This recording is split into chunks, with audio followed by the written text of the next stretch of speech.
bienvenue sur notre espace conférence. Merci d'être présents nombreux et surtout merci d'être sur All for Pack Emballage Paris.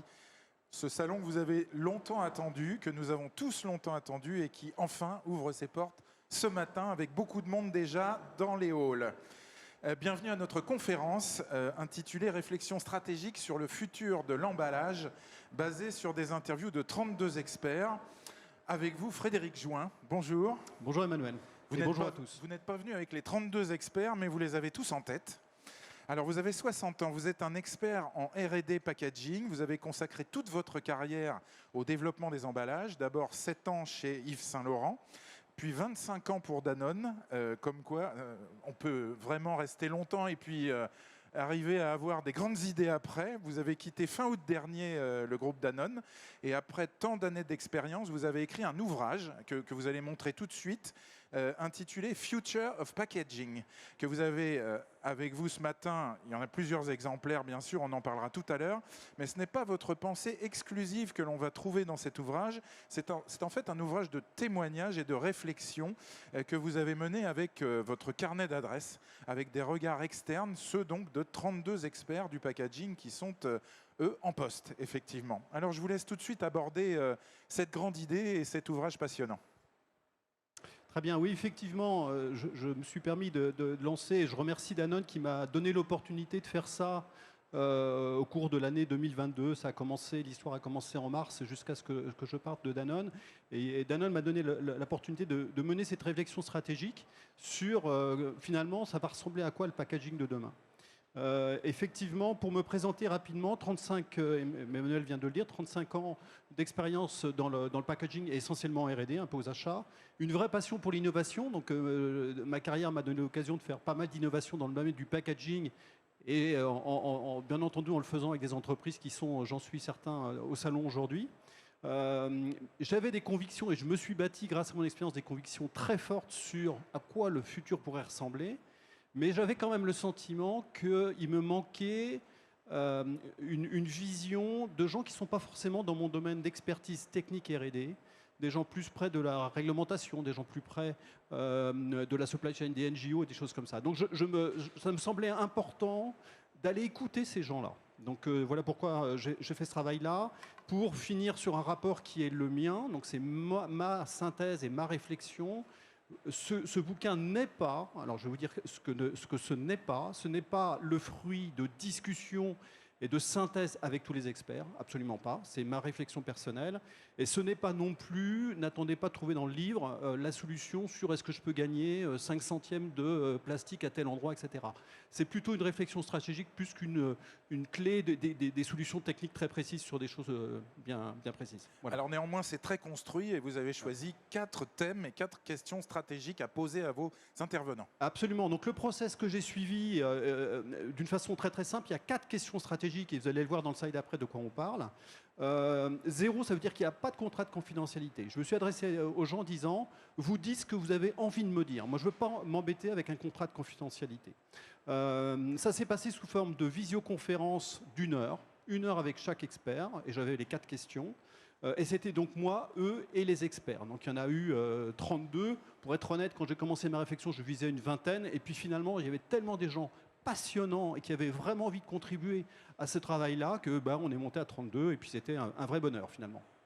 Alors voilà les sociétés qui ont été interviewées. Je vous laisse les regarder. Donc ce qui me semblait super important, c'est qu'il y ait un mix de regard. C'est-à-dire que je voulais vraiment avoir ce qu'on appelle moi la stéréo, c'est-à-dire que je ne veux pas entendre uniquement le même son de cloche, le même discours, je veux entendre de tout. Donc vraiment, je me suis adressé aux associations, ça me semblait important. Je me suis adressé aux écoles également, donc j'ai trouvé une école en Belgique qui est juste extraordinaire. J'ai utilisé des consultants, des gens qui travaillent aussi sur la gestion des déchets, bien sûr, l'industrie du packaging, que ce soit sur les matériaux ou sur les technologies clés en main, des designers de packaging, parce que finalement, ces gens-là, c'est les mieux placés pour avoir une réflexion un peu holistique de ce qu'il faut faire sur l'emballage, des sociétés, j'ai envie de dire concurrentes, mais à côté de Danone en tout cas, donc que ce soit des Nestlé, des Pepsi, des P&G, des choses plus locales comme LSDH. Des distributeurs, donc ça c'était assez fabuleux d'avoir Carrefour Belgique et puis Tesco. Et puis des NGO, donc Ellen MacArthur Foundation, EEB, des gens assez incroyables. Et puis des experts, donc un peu des électrons libres, des gens qui ont 30, 40 ans d'expérience dans le packaging et qui ont forcément un point de vue sur le sujet. Alors, 4 questions simples et très pertinentes. Oh oui, parce que, enfin, pertinentes, je ne sais pas si elles le sont, je pense qu'elles le sont, mais simples en tout cas. Donc la première question, c'est tourner vers le passé. La question aux experts, vous vous retournez dans les 5 à 10 dernières années, qu'est-ce qui a été l'illustration de la transformation du packaging? Qu'est-ce qui vous vient en tête? Et ça, c'est l'élément clé, c'est la seule question qui est tournée vers le passé. La deuxième, c'est quand on regarde aujourd'hui l'industrie du packaging ou les FMCG, c'est quoi les challenges qu'on a en face de nous? Qu'est-ce qui est vraiment en face de nous qu'on doit vraiment adresser? La troisième question, alors ça ils ont adoré, mais moi aussi, et moi j'ai adoré les écouter, c'est on se projette dans 5 à 10 ans, allez on se fait un Merlin, ça ressemblera à quoi l'emballage dans 5 à 10 ans, concrètement? Et puis la dernière question, c'est pour rendre finalement ce futur possible, qu'est-ce qui nous manque aujourd'hui pour y arriver? Qu'est-ce qui nous manque aujourd'hui pour y arriver? Donc finalement 4 questions simples que j'ai adressées effectivement aux experts. Alors, le premier thème, donc, l'opinion des experts sur les plus grands facteurs de transformation ces 5 dernières années. Oui, alors effectivement, là j'étais un peu vite, mais la première question, encore une fois, c'est le passé. Un peu, les gens me disaient, bah, c'est un warm-up. Et oui, c'est une façon de se chauffer un petit peu sur les questions d'après, en disant, mais finalement, quand je réfléchis sur ce qui s'est passé dans le passé, qu'est-ce que ça a donné? Alors, la question, c'était celle-ci. Qu'est-ce que ça dit, en fait? Le premier sujet, c'est forcément, et vous le savez tous, il y a eu la grande discussion sur le plastique, qui est devenu maintenant le bad guy. Hein, ça, c'est clairement un point clé, et qui est devenu non pas uniquement dans l'industrie du packaging, mais qui est devenu une discussion de tous les citoyens dans le monde. Le deuxième sujet, c'est la circularité est devenue quelque chose d'important. Et quand on est designer de packaging maintenant, on ne peut pas designer un packaging sans parler de circularité. Le troisième sujet, c'est que jamais le consommateur n'a été exposé à tant de discussions sur le packaging. Et un point clé, c'est qu'il a été exposé à des sujets sur le packaging, mais des sujets négatifs. Donc on a une responsabilité collective, je reviendrai après, sur comment on peut transformer cette vision négative en quelque chose de constructif et de positif. On a eu clairement dans les 5-10 dernières années une accélération de la réglementation sur les emballages. On a eu des IPR systèmes qui se sont mis en place ou qui ont été modifiés, particulièrement en Europe, bien sûr. On a commencé à arriver, alors il y en avait dans le passé, mais qui étaient vraiment mineurs, mais on a vu des initiatives, et Loop, la société Loop est un exemple de, oui, ça serait quand même pas mal qu'on essaye de faire des packaging réutilisables. Et le consommateur le demande d'ailleurs, en théorie ou en pratique. En tout cas, c'est quelque chose qu'on a vu émerger. On a vu aussi des designs de packaging qui ont vu des matériaux passer de l'un à l'autre pour des raisons de circularité ou de recyclabilité. Et puis le dernier point, c'est on a vu dans les 5-10 dernières années, alors on a vu, c'est les experts qui le disent, c'était quand même assez incroyable parce qu'on a vu des industries ou des associations ou des compagnies travailler ensemble, chose qu'ils ne faisaient pas forcément avant. Et ça, c'est intéressant. Donc ça, c'est ce qu'ils nous ont dit. Le point d'après, c'est que moi, quand je regarde la synthèse de tout ce qu'ils m'ont dit, c'est un peu l'image du verre à moitié plein, à moitié vide. Donc là, j'ai mis deux verbatim pour témoigner ça. Il y en a un qui a dit, putain, c'est quand même incroyable ce qui a été fait, quoi.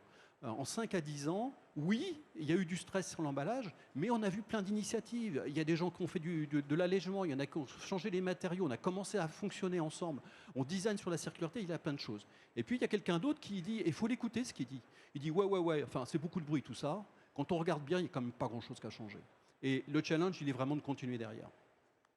Donc on retient effectivement la mise en stress de l'industrie avec un consommateur qui pratique le plastic bashing beaucoup, aidé en cela par des associations, et l'arrivée quand même de facteurs d'innovation comme le début du réemployable. On a commencé à en parler ces 5 dernières années. N'hésitez pas à détailler un petit peu les réponses. Il n'y a pas de problème, je peux le faire. Donc le chapitre 2, c'est, bon, finalement, en face de nous, c'est qu'est-ce qu'on doit adresser collectivement pour réaliser cette transformation du packaging. Donc la question, je vous l'avais citée, donc je reviens celle-ci. Alors, j'en ai sorti 7 grandes thématiques, et je vais effectivement essayer de les détailler. Les 3 premières, je les ai mis ensemble, je les ai encadrées parce que individuellement, on ne peut pas les adresser en tant qu'entreprise. On ne pourra y arriver que collectivement. Ça, c'est un message fort. Hein. C'était revenu dans la question numéro 1. Et je vais être assez lourd sur le sujet. On parle de la filière complète. Donc, on a besoin des cerveaux de chacun, mais on a besoin aussi de l'intelligence collective. Donc, on a besoin de définir une vision commune et des priorités. À quoi doit ressembler le futur des emballages? Qu'est-ce qu'on a envie de construire ensemble? Quelles sont les priorités? Est-ce que c'est le poids des emballages? Est-ce que c'est leur recyclabilité? Est-ce que c'est le fait qu'elles soient monomatériaux? Est-ce que c'est l'empreinte carbone des matériaux et des emballages? Est-ce que c'est que ça soit réutilisable ou pas réutilisable? Ça, c'est super important de le définir tous ensemble pour savoir concrètement la hiérarchie de ce qu'on veut faire. Le deuxième sujet, c'est d'avoir des réglementations qui soient, et j'ai utilisé des mots qui souvent remontaient des experts, harmoniser et faire. Faire, c'est-à-dire qu'elles soient acceptables. Elles peuvent être challengeantes, mais il faut qu'elles soient équitables pour tout le monde dans la supply chain. C'est-à-dire des fournisseurs de matériaux à ceux qui construisent les emballages et à ceux aussi qui traitent les emballages. Il faut qu'elles soient accessibles à tout le monde. Et il faut qu'elles soient harmonisées. Alors l'exemple concret, c'est si on a des réglementations qui sont différentes, par exemple, je ne sais pas si c'est le cas, entre la Pologne et la Finlande, et qu'une société vend le même produit en Finlande et en Pologne, et que du coup, la réglementation fait en sorte qu'ils devraient designer les matériaux différents, c'est un vrai problème. Donc on ne peut pas à la fois pousser pour la simplification des emballages et ne pas faire en sorte que ça soit harmonisé entre les pays. Et quand vous dites travailler ensemble, c'est justement ça, c'est-à-dire penser aussi à la recyclabilité, aux filières de recyclage qui ne sont pas les mêmes partout en Europe. Exactement. Donc il s'agit vraiment d'adresser le flux supply chain complet jusqu'à, bien entendu, la fin de vie, le traitement de l'emballage final. Il y a même sans doute certains parmi vos experts qui doivent commencer par la fin de vie lorsqu'ils éco-designent un packaging aujourd'hui. Bien sûr, bien sûr. Alors le troisième sujet, c'est les scalable solutions. C'est-à-dire que oui, effectivement, en particulier si on réfléchit à des emballages réutilisables, c'est nouveau. Donc si on réfléchit à un emballage réutilisable pour du fromage ou pour un ketchup ou des choses comme ça, ça va ressembler à quoi concrètement? Et puis il faut faire la démonstration qu'au-delà du pilote, on va avoir un business model qui est ce qu'on appelle scalable, qui peut monter à l'échelle, qui puisse être fiable dans la durée et rentable pour tous les acteurs qui sont impliqués là-dedans. Ça, c'est un vrai sujet. Et je ne vois pas une entreprise y arriver seule. Ça sera forcément une discussion avec l'amont, les fournisseurs d'emballage, mais également avec les distributeurs. C'est une évidence. Donc ça, c'est les 3 points dans le Working Together. Il y a un point, alors je l'ai rajouté parce que forcément il est remonté. Ce n'est pas parce qu'il faut alléger, ce n'est pas parce qu'il va falloir changer ou transformer les emballages qu'on sera amené à faire des compromis sur la safety, la sécurité alimentaire. C'est hors de question. Hors de question. Là, le niveau d'exigence va être le même au minimum. Et on sait tous qu'il y a, quand on regarde les emballages, des nouveaux contaminants qu'on peut découvrir. Il va falloir que collectivement, on arrive à les adresser. Alors, strategic decision inside the company, c'est un point important. Alors, ça me touche moi personnellement parce que c'est 25 ans chez Danone et quand je discutais avec mes confrères dans la FMCJ, c'était un peu le sujet aussi. En disant, quand on vend un yaourt Danone ou quand on vend un café Nestlé ou un litre de lait LSDH, on vend un produit avant tout, on ne vend pas un emballage. Et donc, dans des sociétés comme ça, avoir ou adresser au plus haut niveau avec des décisions stratégiques, des questions du packaging, c'est pas évident. C'est pas évident. Parce qu'il gère le business, c'est une société de food, c'est pas un sujet de packaging. Donc c'est pas forcément un sujet prioritaire. Et pourtant, il va falloir que des décisions soient prises dans ces sociétés-là. Et ça, c'est, j'ai envie de dire, et je m'adresse, je ne sais pas qui vous êtes, mais des designers de packaging dans les entreprises, c'est votre responsabilité de monter au créneau avec vos convictions et ce que vous avez bâti pour enclencher des décisions au plus haut niveau. L'avant-dernier sujet, c'est l'éducation. Donc, j'en parlais tout à l'heure. C'est un point qui est remonté souvent sur comment on peut effectivement monter le niveau de connaissance du consommateur sur l'emballage. Alors, par exemple, Citeo fait beaucoup de communication sur comment adresser les déchets, et c'est super. Ce n'est pas forcément suffisant, parce qu'il faut peut-être aussi dire au consommateur à quoi sert un emballage. Ce n'est pas qu'un déchet. Avant d'être un déchet, un emballage a une vraie fonction. Et tant que le consommateur n'aura pas compris les fonctions de l'emballage, on ne l'aura pas embarqué sur une vraie réflexion sur quel est le bon geste derrière. Et le dernier point, c'est mon étude, mes interviews étaient évidemment plutôt tournées vers l'Europe. Mais forcément, j'ai dû rentrer quelques données sur bah oui, mais ce qu'on doit ou ce qu'on pourra faire en Europe, c'est très très bien, mais ça n'a de sens que si on le gère également en dehors de l'Europe. Le témoignage que j'ai eu, le système de collecte des emballages le plus utilisé au monde, ce sont les fleuves. Bon, eh ben, c'est plutôt pas en Europe. Donc si on veut vraiment adresser le sujet de la collecte des déchets, il va falloir qu'en Europe, on fasse notre boulot et qu'on entraîne aussi, et il y a déjà plein d'initiatives, hein, dans les pays où malheureusement des systèmes de collecte ne sont pas toujours en place, une vraie énergie pour arriver à gérer ça concrètement d'une façon satisfaisante. Alors les challenges sont effectivement immenses. On parle des décisions au plus haut niveau de l'entreprise. Et donc le troisième item en découle. Il s'agit de faire une projection. Hein, vos 32 experts ont fait une projection à votre demande du portefeuille d'emballage possible donc à horizon 10 ans. Oui, alors ça, c'était effectivement, il y avait beaucoup d'excitation. Je voyais les yeux qui brillaient même à travers les visioconférences sur ça. Je n'ai pas eu beaucoup de silence parce qu'il y avait tous plein de choses à dire, effectivement. Ça va fonctionner. Ouais, voilà. Donc le portfolio packaging. Alors vous allez peut-être être déçus parce que finalement j'ai mis des grands thèmes. Hein. Et puis ce qui est intéressant, c'est que vous fassiez votre propre réflexion en disant mais moi, si je devais faire cette vie, ça ressemblerait à quoi? C'est quoi mes convictions à moi? Alors, j'ai mis une boule de cristal parce que c'est bien entendu difficile de le dire. Mais cette boule est vide.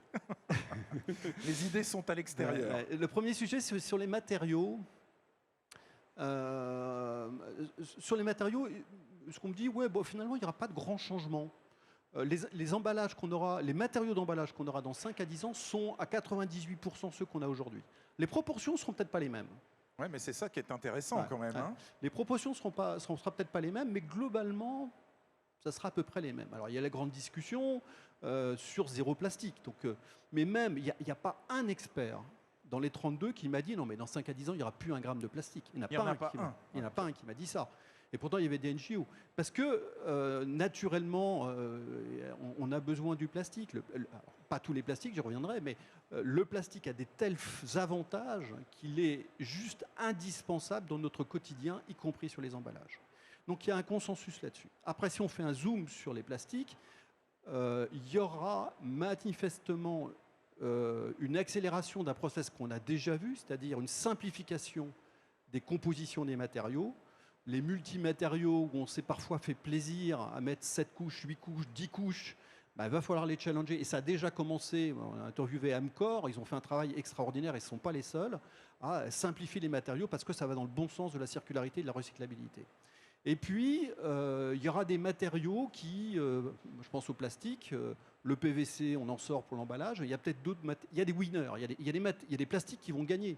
Le PET, le PE, le PP, il n'y a aucun doute. C'est les matériaux d'avenir parce qu'ils sont économiquement intéressants, parce qu'ils sont triables facilement. C'est des gros volumes qui, du coup, justifient les investissements de R&D qu'on peut faire en amont ou en aval sur leur recyclabilité. Donc ça, c'est des matériaux qui vont gagner. Il y en aura peut-être d'autres, mais finalement, il y aura quand même une simplification. Est-ce que ça veut dire qu'il n'y aura plus d'innovation sur les matériaux? Je n'y crois pas du tout. Il y aura de l'innovation sur les matériaux. Il y aura toujours de la place pour ça, pour peu que ces nouveaux matériaux soient compatibles avec les principes fondamentaux de la circularité. Avec les filières de recyclage en particulier, évidemment. Oui. Donc ça, c'était le premier point. Le deuxième point, c'est une simplification du pack design et des structures. Donc c'est ce que je disais tout à l'heure. Il y a deux points. Alors les structures, si on parle des matériaux flexibles, on va aller vers des simplifications. C'est déjà enclenché. Ça va peut-être être plus difficile, mais il y aura des travaux de R&D. Il y aura peut-être d'ailleurs, j'ai entendu 2-3 fois, de gens qui disent on va peut-être devoir simplifier les matériaux, les compositions des matériaux d'emballage, et il faudra peut-être adapter le produit. Qu'est-ce que ça peut vouloir dire, ça, adapter le produit à un emballage? Peut-être. Alors ça peut être adapter le produit pour qu'il soit moins sensible à un vieillissement sous certaines conditions, ou ça peut être se dire, je garde le même produit, mais au lieu d'avoir une durée de vie de 18 mois, je mets sur le marché un produit qui aura 12 mois. On modifie la DLC. Et voilà. Et finalement, si ça ne remet pas en cause les pertes de produits dans la supply chain aval, pourquoi pas? C'est peut-être une bonne idée. Et puis, il y a la simplification du pack design. Alors, il y a quelque chose qui est remonté par quelques personnes. Je ne sais pas si ça se fera. Mais moi, ça m'a fait réfléchir en tout cas, en me disant, mais finalement, quand on regarde un rayon, je ne sais pas s'il y a des gens d'ici, mais je prends un rayon que je ne connais pas forcément très bien, les huiles d'olive. Vous auriez pu prendre les yaourts? Non, mais je ne le prendrai pas. Les huiles d'olive. Les huiles d'olive, c'est un produit assez valorisé. Beaucoup de verre, beaucoup de plastique. Oui, mais pas mal de verre, et ça marche plutôt bien. Mais quand vous regardez les bouteilles de 1 litre d'huile d'olive, chaque marque a sa bouteille. Est-ce que c'est une bonne idée? Est-ce que se dire qu'on aurait une seule bouteille super optimisée en verre, que toutes les marques utiliseraient et qui se différencieraient par la couleur du bouchon, l'étiquette, etc., est-ce que ça a du sens? Ça serait quoi les avantages? Je trouve que c'est, enfin moi, c'est une réflexion que j'ai jamais eue à titre personnel, mais je trouve que c'est intéressant à entendre. Et ça, c'est pour l'huile d'olive, mais on peut se l'imaginer pour plein d'autres choses. Alors, dans une réflexion single use, c'est-à-dire usage unique, ma bouteille verte, je l'ai finie, je la mets dans la benne verre, ou réutilisable. Réutilisable, pour moi, c'est incontournable. Mais en single use, pourquoi pas? D'ailleurs, j'ai commis une petite erreur. Beaucoup de verre, peu de plastique dans les huiles d'olive. Voilà. Surtout du verre, effectivement, mais beaucoup de formes carrées, rondes, ovoïdes. Il y a de tout. Donc ça, c'était le deuxième point. Le troisième point, c'est là, il y a un consensus pour dire oui, les emballages réutilisables et re-remplissables vont faire partie du portfolio du packaging de demain. Ça, c'est incontournable. Ça dépendra des produits. Il n'y a pas une solution unique pour tous les produits. C'est sûr que non, mais ça va décoller. Est-ce que ça va remplacer complètement les emballages à usage unique? Bien sûr que non. La proportion, moi j'ai essayé de pousser dans les questions en disant bah ouais, mais ça va être combien la proportion? J'ai pas eu de réponse parce que ça dépend trop du produit. Mais il y a un chantier énorme à faire et ça va devenir important. Et ça sera sans doute poussé lourdement par la réglementation. Le quatrième point, c'est l'e-commerce. Bon, ça, moi je ne suis pas un expert dans l'e-commerce et j'ai été assez, vous le verrez dans les derniers slides, j'ai beaucoup écouté sur le sujet et je me suis rendu compte que c'était une tendance plus importante que ce que j'imaginais. En chiffres, hein, pour l'année 2021, le e-commerce, c'est 14% du commerce de détail en France. 14%, ça n'arrête pas de croître. Exactement. Donc ça, on ne peut pas ne pas tenir compte de ça. Et moi, j'ai passé ma vie de designer packaging, de designer un packaging pour qu'il soit utilisable par le consommateur, pratique à utiliser, mais impactant en linéaire. Si on fait de l'e-commerce, cette fonction visible en linéaire n'existe plus. Il faut juste avoir conscience de ça. Donc, en termes de designer, si vous oubliez une fonction, ça vous simplifie la tâche. Alors peut-être que cette fonction est appelée à évoluer avec le packaging e-commerce. Mais voilà, donc ma vraie réflexion, c'est de se dire, est-ce que demain, un SKU, il y aura une SKU vendue en linéaire, une SKU significativement, possiblement différente, délivrée directement au consommateur, et peut-être avec un scan pour une connexion digitale vers une communication de la marque. C'est peut-être possible. En tout cas, il y a des choses qui vont se passer là-dedans. Bah justement, la digitalisation, donc là, c'est quelque chose qui est revenu en majeur. Il y a un des consultants qui m'a dit, mais nous, on est confrontés à l'industrie du packaging, il y a d'autres industries, aéronautique, automobile, et ils ont dit, mais le monde de l'emballage est à la ramasse par rapport au digital. Donc il y a un travail énorme à faire sur l'utilisation des fonctionnalités digitales pour changer l'expérience consommateur pour l'expérience consommateur, mais également développer les choses différentes. Hein, ça, c'est super important, la digitalisation. L'avant-dernier sujet, c'est le consommateur. Donc évidemment, si on va vers développer des nouvelles expériences consommateurs, des nouvelles solutions packaging, ça va probablement nécessiter pour le consommateur des adaptations, des gestes qu'il n'avait pas l'habitude de faire. Donc ça, on peut dire que ça va être un frein ou une difficulté. Bon, c'est un challenge en tout cas, et c'est aussi une opportunité, pourquoi pas, de designer ces nouveaux emballages de demain avec lui, pour pas systématiquement passer en force. Et puis le dernier point, je l'ai entendu, bien sûr, c'est l'innovation.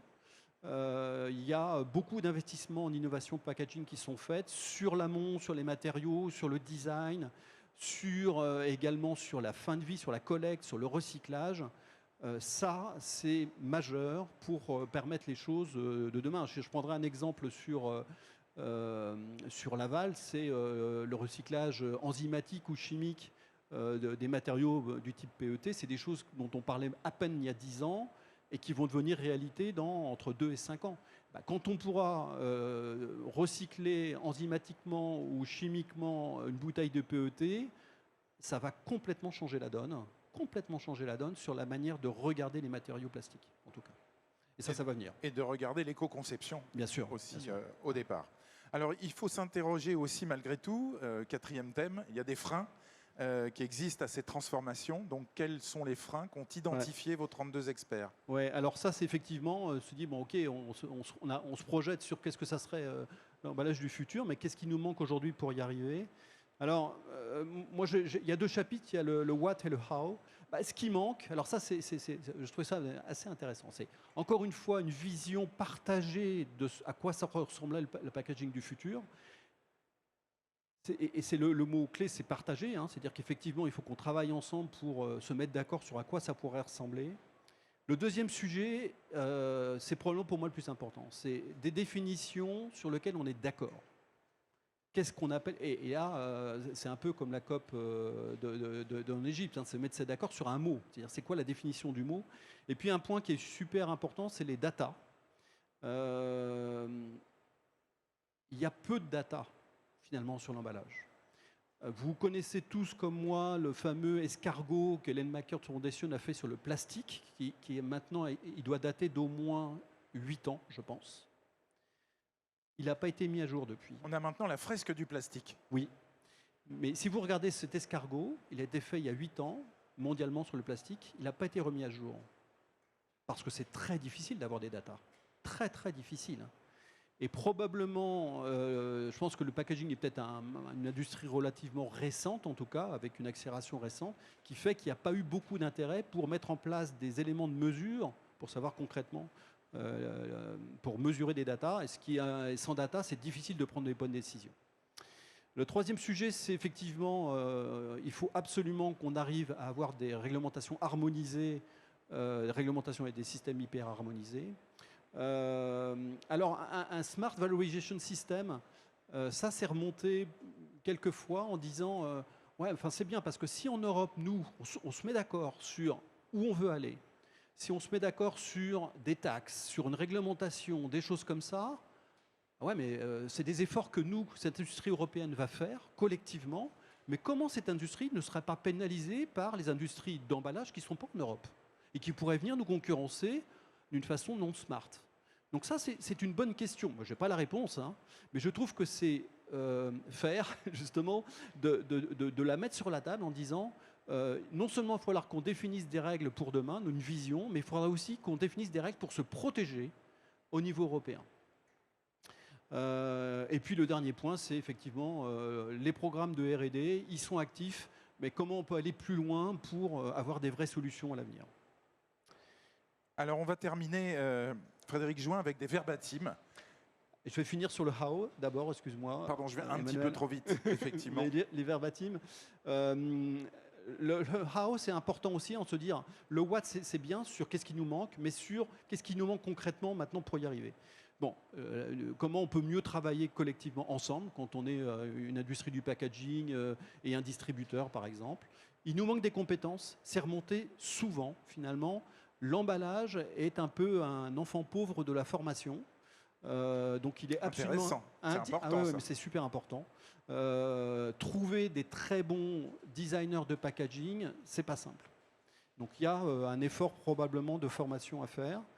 Il faut un mindset qui soit bien entendu le bon et ouvert sur les échanges. Et puis ça c'est super important. On ne peut pas transformer de l'amont jusqu'à l'aval sans avoir des moyens financiers significatifs. J'accélère, c'est ça? Non, non, pas de souci. J'étais impatient pour les verbatim, comme tout le monde. Mais on n'y est pas effectivement. encore. On n'y est pas encore. Ouais, donc, Voilà, ça, on n'y est pas encore. Il y a des enseignements en synthèse, voilà, voilà. effectivement. Mais je vais peut-être aller un peu vite sur ces points-là. Vous avez vu donc une overview des 4 chapitres, en fait. Hein. À chaque point, il y avait un chapitre, une question, il y avait un chapitre dans le livre.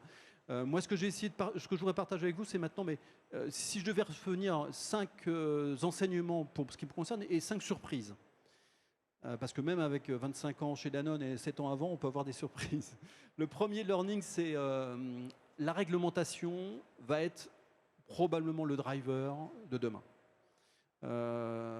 D'où l'importance de faire quelque chose qui soit faire et harmonisé. Ça, c'est très important. Exactement ce que disaient les intervenantes italiennes à la conférence d'ouverture du salon. Effectivement, les réglementations dans tous les pays européens finalement sont soit les mêmes, soit plus ambitieuses que les réglementations européennes. Ouais. Et en France, c'est le cas d'ailleurs, on est plus ambitieux encore. Ouais. Deuxième sujet, oui, les emballages réutilisables sont vus comme le Graal, hein, la solution idéale pour la circularité. Je dis ils sont vus, je ne dis pas qu'ils ont fait la démonstration, qu'ils le sont, parce que se posera bien entendu la question de l'empreinte carbone, hein, ça c'est évident. Mais en tout cas, on ne peut pas laisser la question sans l'adresser dans le détail. Et je sais qu'il y a des études qui sont en cours. Le troisième point, c'est oui, la transformation du packaging a commencé depuis pas mal de temps. Soyons clairs, on a été chercher ce qui était plus facile à récupérer. Donc les allègements, c'est bien, c'est génial. Et on doit tous être très fiers d'avoir fait ça, mais ce n'est pas suffisant.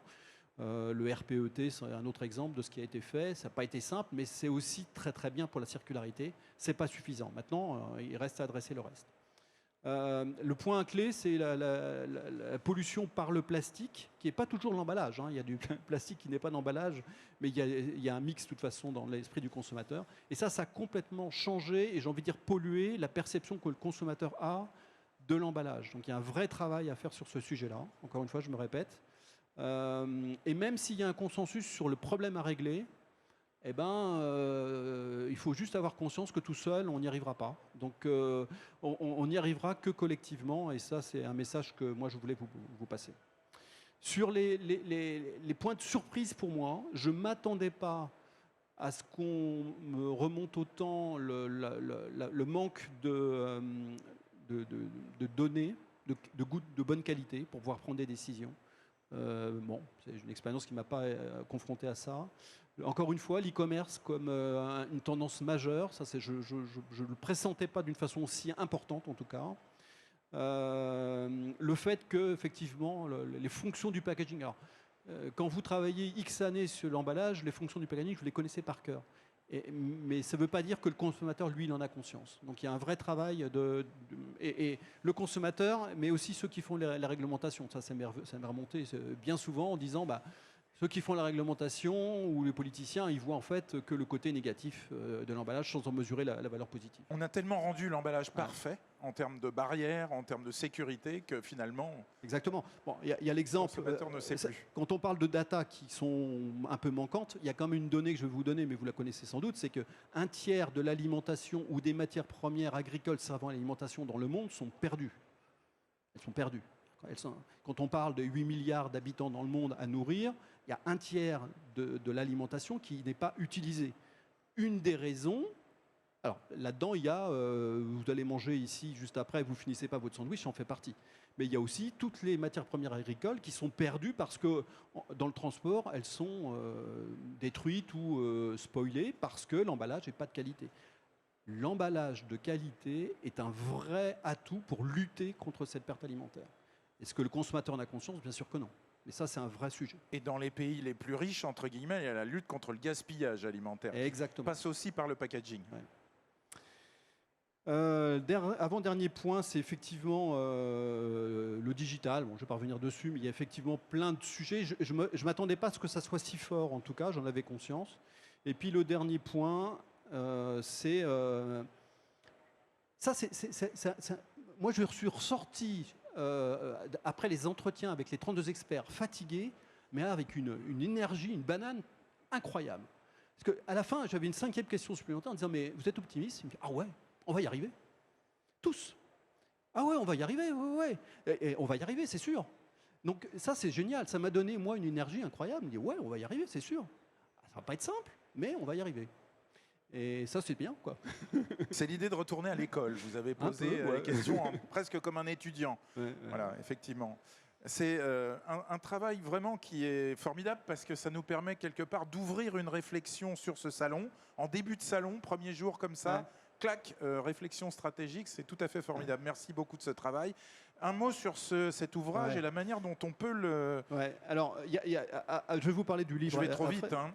Ouais, non, c'est moi qui vais trop lentement.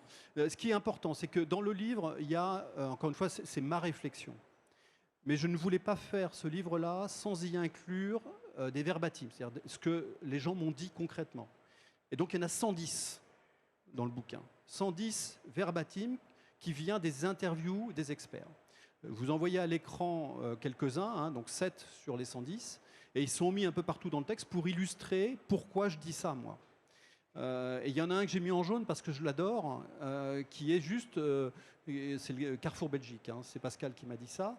Il m'a dit, mais il faut qu'on considère l'emballage comme qu'on considère le produit. On est exigeant sur le produit, il faut qu'on ait le même niveau d'exigence et d'investissement également sur l'emballage que sur le produit. C'est juste indispensable.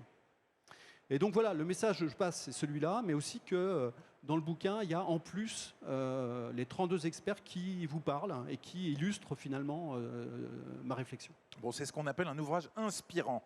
Voilà. En tout cas, moi, j'ai adoré le faire. Alors, comment est-ce qu'on se le procure? Alors, comment on se peut se procure? J'en ai quelques exemplaires ici. Si vous êtes intéressé, je serais ravi de vous le donner sous condition. Donc, je ne le vends pas. Je le donne sous condition que vous engagez à faire un don à WWF de minimum 30 €. Voilà. Donc, pourquoi ça? Pourquoi ne pas le vendre? Parce que il n'a jamais été prévu de le vendre, ce bouquin. Donc moi, je ne l'ai pas designé pour le vendre.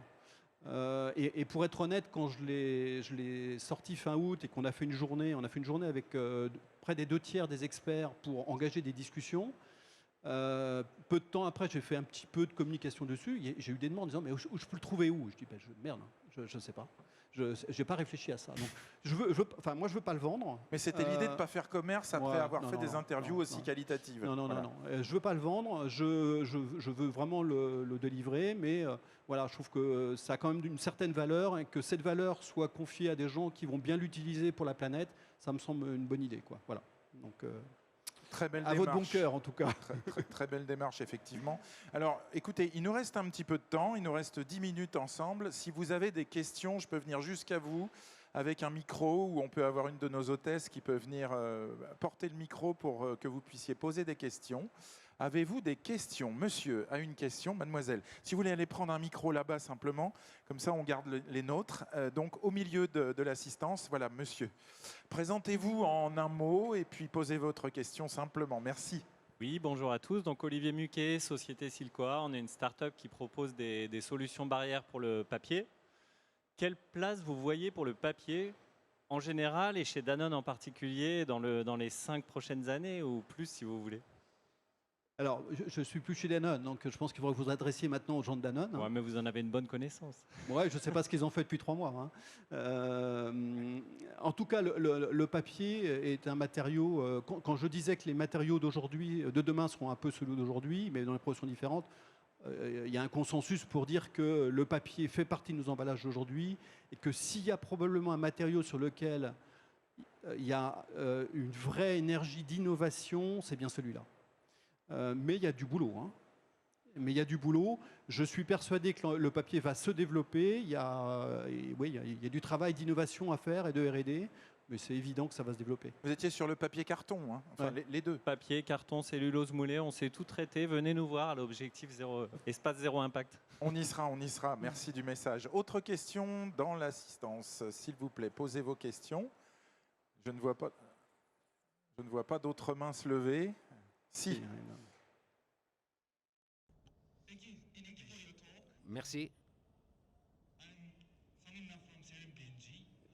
Donc, je viens de CRNPNJ. C'est un emballage avec le produit plastique, des emballages. Je suis très intéressé pour savoir comment l'industrie de l'emballage va être digitalisée et comment On a besoin de quelles données de base pour transformer, pour connaître cette digitalisation. Et comment La digitalisation, elle est... moi, je ne suis pas un expert là-dessus, mais encore une fois, il y a comment on peut rendre le packaging encore plus digital ou le linéaire encore plus digital pour communiquer directement avec le consommateur, pour lui donner encore plus d'informations, et du coup, en lui donnant l'information, récupérer aussi des informations du consommateur sur à quel moment il l'a consommé, à quel moment il l'a mis dans la poubelle, et jusqu'à aider. Aujourd'hui, il y a un gros travail de digitalisation, il y a un groupe de travail, le projet Holy Grail en est un, pour, à travers la digitalisation, bien mieux trier les emballages de demain. Donc ça, c'est un outil formidable. Et dès qu'on gère ça avec une digitalisation, on récupère des données. Donc c'est juste une illustration de ce qui sera fait. Ensuite, il y a, moi je ne suis pas un expert non plus là-dedans, mais comment on peut utiliser l'intelligence artificielle pour designer dès le début l'emballage correctement. Bon, aujourd'hui, il y a des produits, des avions, des trains qui sont lourdement développés avec l'intelligence artificielle. L'emballage, pas beaucoup. Ah oui, tout à fait. Et donc, ils utilisent des datas pour ça. Et donc, il y a forcément des datas, et puis il faut rentrer dans les systèmes de calcul des bonnes formules, c'est sûr. Ça, ce qui me donne juste le livre, moi je serai là tout à l'heure, donc je serai ravi de vous le passer. Dans les 4 jours à venir, je ne serai pas toujours ici, mais je vais laisser des livres sur un stand. Donc c'est le voisin du monsieur qui vient de poser la question tout à l'heure. Donc Serge Badcam est le patron d'une société qui a un stand ici, Pactoi 3.0, et qui fait du digital, hein, justement. Hein. Donc, par souci de neutralité, vous pouvez aussi en déposer sur le, pas de problème. Sur le desk également de cet espace conférence, bien sûr. Il y a une question qui peut se poursuivre votre question, monsieur, c'est par rapport à l'avenir de l'emballage qui, selon certains de vos experts, idéalement serait réemployable. On peut imaginer qu'un tracing, un traçage des datas soit absolument nécessaire, passant par un process d'ancrage, d'impression sur l'emballage. Absolument, c'est là-dessus où il y avait un travail à faire, c'est indispensable. Et il y aura peut-être de l'innovation sur les encres, de l'innovation sur les technologies d'impression, je ne sais pas, mais il y a forcément des choses qui vont se passer dans ce domaine-là, c'est sûr. Is it right for you? Yep. Thank you very much. Merci. J'ai encore une question pour suivre.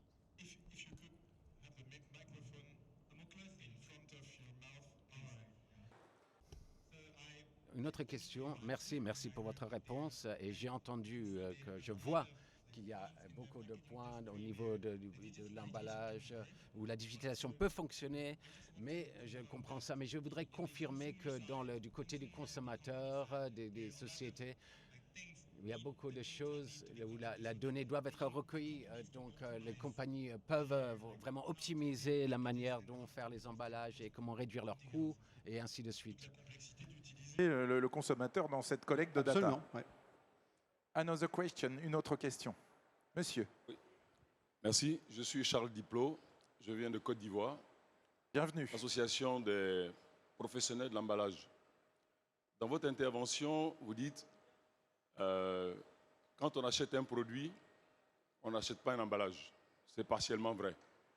Mais quelle est aujourd'hui, on va dire, la place de l'éco, ce que j'appelais l'éco-emballage, c'est-à-dire la taxe sur l'emballage, parce que le producteur, il en tient bien compte. Est-ce que ça existe encore, des taxes sur l'emballage? Vous voulez dire par là la taxe pollueur-payeur. Ah oui, bien sûr, en France, évidemment. Quelle place ça va avoir justement dans le futur? Oui, bah c'est un point essentiel, merci pour la question. Ces taxes-là, alors, il y a toujours un mot, les gens n'aiment pas trop qu'on les appelle les taxes, hein, je crois, donc c'est plutôt des contributions. Ça s'appelle une éco-contribution. Une éco-contribution, je pense que d'abord, c'est juste essentiel. On a besoin de faire ça pour alimenter la machine qui traite tout le derrière de la collecte et du recyclage, c'est indispensable. Hein. On a besoin de ça. Pour l'anecdote, je ne sais pas si vous le savez, mais Danone était à l'initiative de la création d'éco-emballage il y a plus de 30 ans. Transformé en Citeo après. 1992. Ouais, donc c'est vieux, mais Danone était à l'initiative de ça. Et quand je parle de faire réglementation et IPR, c'est bien de ça dont il s'agit. Parce que si ces taxes-là ne sont pas au même niveau dans tous les pays, ça crée des tensions et des inégalités qui sont très difficiles à gérer. Donc c'est un vrai enjeu, on en a absolument besoin. Il ne faut pas dire qu'il ne faut pas de taxes, il faut des contributions, il faut qu'elles soient au bon niveau et qu'elles soient harmonisées. Enfin, et je ne suis pas expert là-dessus. Sur cette question. On va prendre une dernière question. Alors, monsieur tout à gauche. Vous aurez fait toute la scène, mademoiselle. Très bien, merci beaucoup pour votre coopération. Monsieur, présentez-vous et posez votre question. Bonjour, Jérôme Servière, Yaofray, fabricant de produits laitiers. Vous n'avez pas voulu évoquer le sujet des yaourts et vous n'avez pas cité le PS. Vous avez cité le PP, le PE, mais pas le PS. Polystyrène. PET, polystyrène. Est-ce qu'on pourrait avoir votre avis sur ce matériau? Oui, bien sûr. Je ne vais pas citer parce que je ne suis pas sûr que ça soit forcément intéressant. Le polystyrène, moi j'ai travaillé sur le polystyrène pendant de nombreuses années. Danone a entrepris avec moi et avec d'autres dans la société un basculement progressif du PS plutôt vers le PET, ou un peu le PLA et vers le papier. On sent qu'il y a une tendance qui est vers ça. Moi, mon intime conviction, c'est que le polystyrène n'est pas un matériau d'avenir. Je vais vous le dire très clairement. Moi, je ne crois pas. Vous êtes clivant quand vous dites ça. Je sais que je suis clivant. En tout cas, moi, souvent, l'image que je prends, c'est si je devais mettre mon argent personnel, est-ce que je mettrais dans le polystyrène? La réponse est non. Et je peux avoir tort. Donc, je n'ai pas de problème avec ça. Mais en tout cas, si je devais avoir une entreprise personnelle qui utilise du polystyrène, je regarderais les alternatives à basculer à autre chose. Mais c'est mon avis, vous me l'avez demandé, je vous le donne. Et je vous engage à consulter l'application All for Pack Emballage Paris parce que vous allez y découvrir le programme des conférences et le fait notamment qu'il y aura une conférence dédiée aux nouvelles filières de recyclage dont le polystyrène fait partie. Donc on aura PET 25, Flex 25 et PS 25. Ce sera demain, donc soyez présents. Enfin, je parle de mémoire. Vous m'excuserez si je ne vous donne pas le véritable horaire. Alors, merci beaucoup à vous, Frédéric Join, pour merci, cet Manuel. ouvrage. Magnifique témoignage, somme de témoignages et de réflexion et de synthèse. Et puis merci de rendre cet ouvrage aussi disponible facilement pour tout le monde, moyennant en effet ce geste qui est une contribution donc au WWF. On peut applaudir notre spécialiste, mesdames, messieurs.